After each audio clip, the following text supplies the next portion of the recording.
slow ahead. I can go slow ahead. Come on down and chum some of this shit. What's up, beautiful people? My name is Zach, and welcome to another episode of Zach Makes Movies, the channel where we talk about... You guessed it, Frank Stallone. So today I just wanted to get into some of my own filmmaking influences, my personal heroes in the industry, those who have damned me with my eternal quest. Success in Hollywood. So I've talked a little bit about Spielberg and how Jurassic Park really taught me what directing was. But now I want to go a little bit deeper. I've learned countless lessons from a handful of different filmmakers, but perhaps none more so than the great Stanley Kubrick. In college, I ended up taking a course that was specifically dedicated to Stanley Kubrick. So we watched each of his 13 movies, from his first one, Fear and Desire, to his last one, Eyes Wide Shut. He spent his entire life working and working and working. And the second he took a break, he had a heart attack and died. From lighting Barry Lyndon with nothing but candles and NASA cameras, to crashing his SUV in the middle of Location Scout only to immediately jump out of the car and continue pointing out the directions where the camera would be filming. Kubrick was a lunatic. But, god damn it if he wasn't a genius. The greatest lesson I ever learned from Kubrick was a lesson in horror directing. There was something he did in The Shining, which I really hadn't seen much of. In horror movies, oftentimes the scare will come from the music being tied directly to the picture. The filmmaker hits you with a scary image right as the music crescendos. But Kubrick doesn't really do that. In The Shining, you will have moments where the music implies something scary is happening when it isn't. And you'll have moments that something scary is happening and the music implies that nothing is happening. The thing I found most fascinating was this technique he would employ where a character would turn around and see something when every other filmmaker would immediately cut to the reverse shot. Kubrick just stays on the reaction. Danny Torrance turns around and he sees the twin girls, but we don't cut. We don't turn the camera around to see them. We push in closer and closer on Danny's face until we can't take the tension anymore and we have to look. And then and only then does the camera turn around and show us the horror that he sees.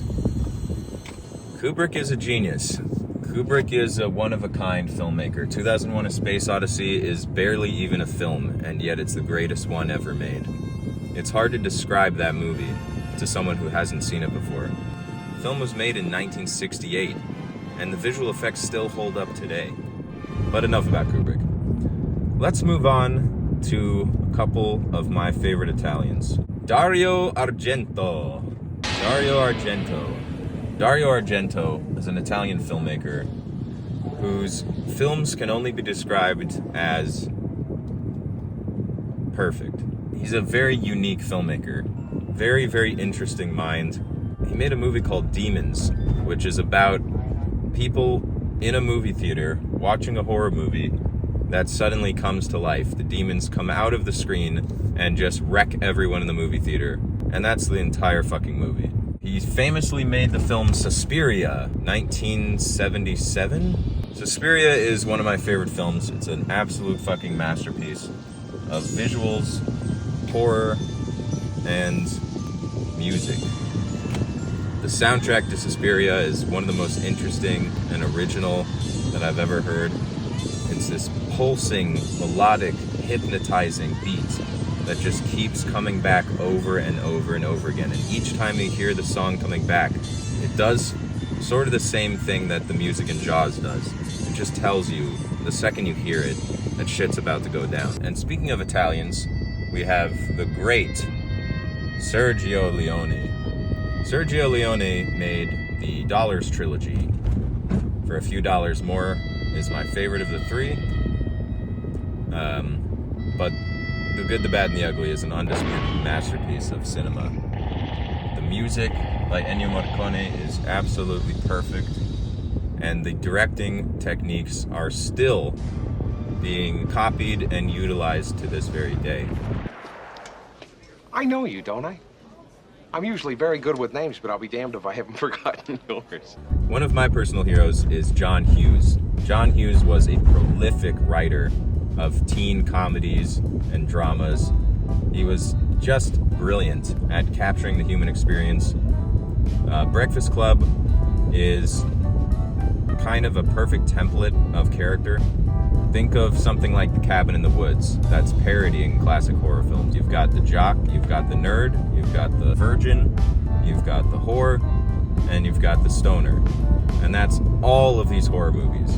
But where did that come from? It came from a little movie called The Breakfast Club. The Breakfast Club is a great film that is so white you have to wear sunglasses so as not to blind yourself while watching it.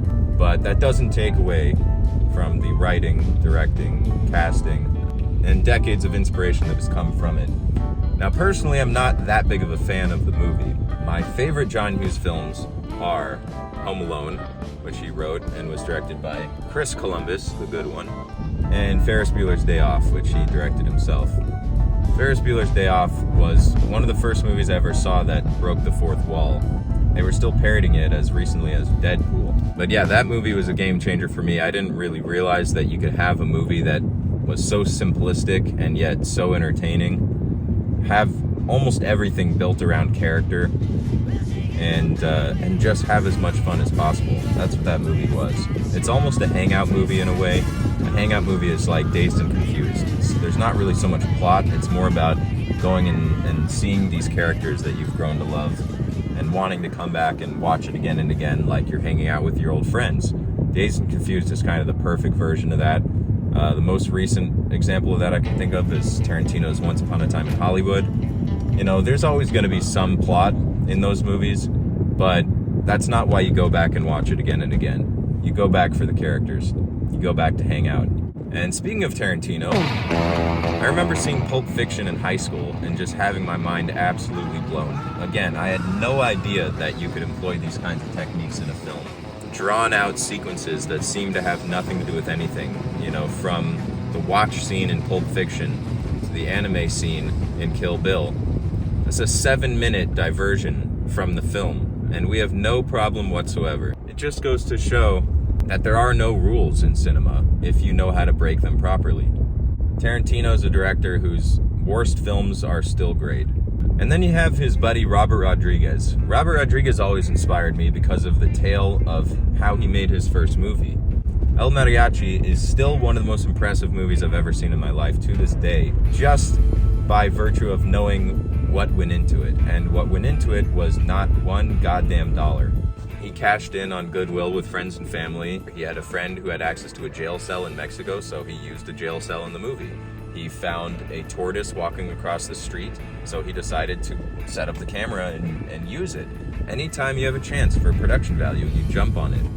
And he put together this incredible, impressive little film that still holds up from a visuals and story standpoint if you go into it recognizing the fact that this was a young guy in his early 20s, I think he was 23 at the time, just putting this thing together. He wrote a book about it called Rebel Without a Crew, which I highly, highly, highly recommend. It's one of the best film books I've ever read.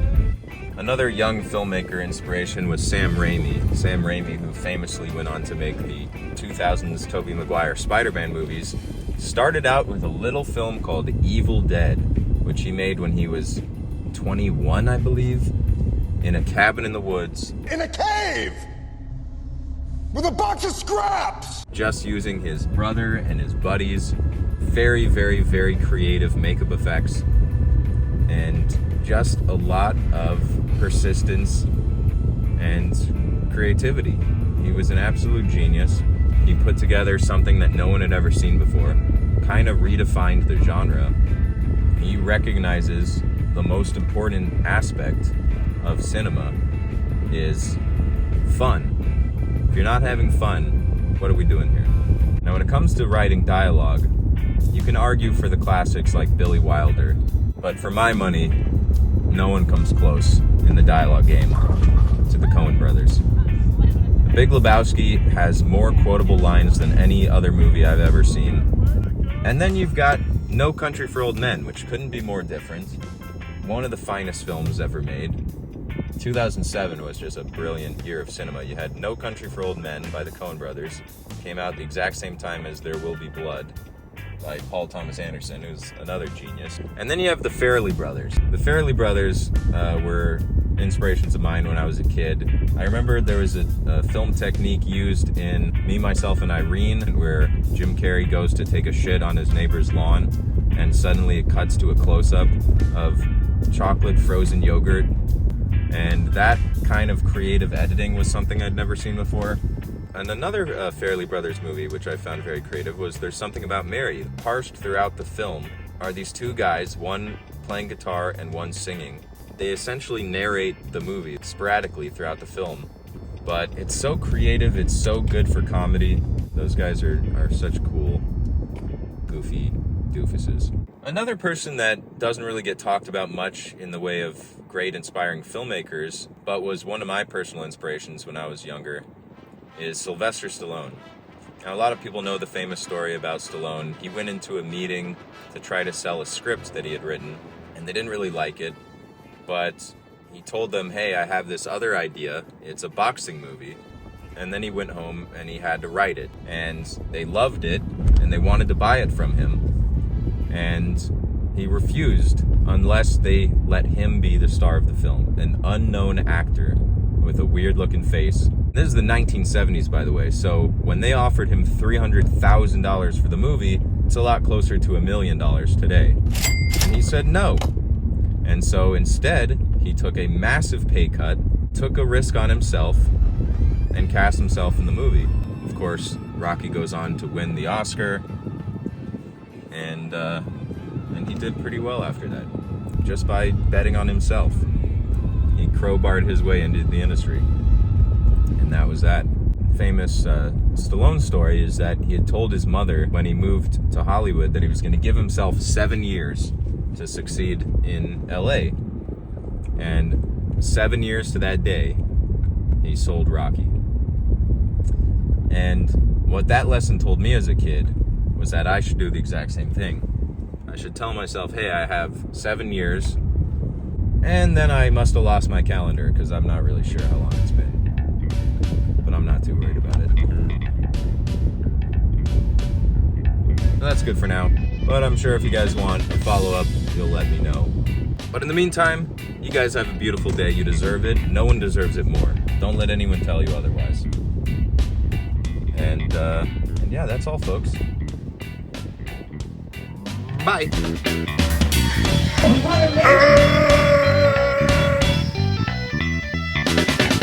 You guys are still here? It's done. Go click one of my other videos. Go watch Crow's Creek, available now. Or go watch the behind the scenes of how I made a Western film. Something. Do something. Don't just sit here. The video's over. Get the fuck